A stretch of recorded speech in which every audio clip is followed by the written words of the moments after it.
Hello my friends, have you experienced this problem? Suppose you have 3D toolpath and you want to convert it to 3D model to do some change like change size or change shape. But how to do that? How you can convert toolpath to the 3D steel model? Art can make it possible, but how? First, you have to create new model with high resolution, no matter how much is the size. Just press the OK, and then go to the relive, import digested data, and load the G-code.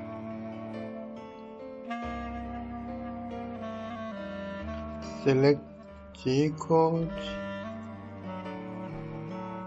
and import it to the ArtCam.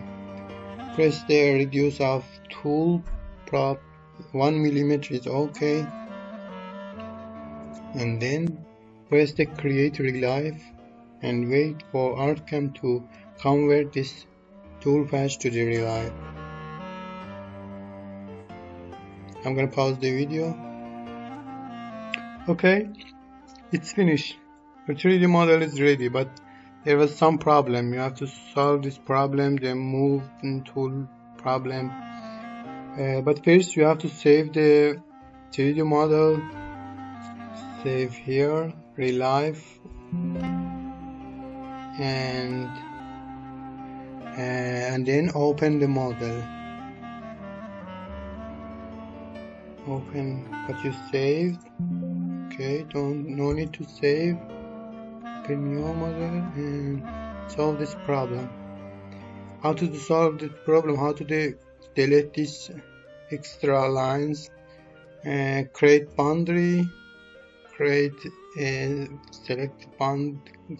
relief layer and use height range 1 mm. Create boundary. Okay, select boundary and 0 outside of boundary.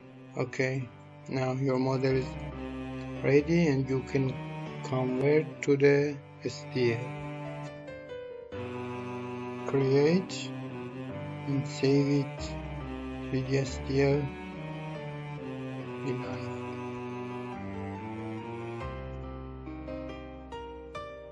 Okay, thank you for watching video. Bye bye.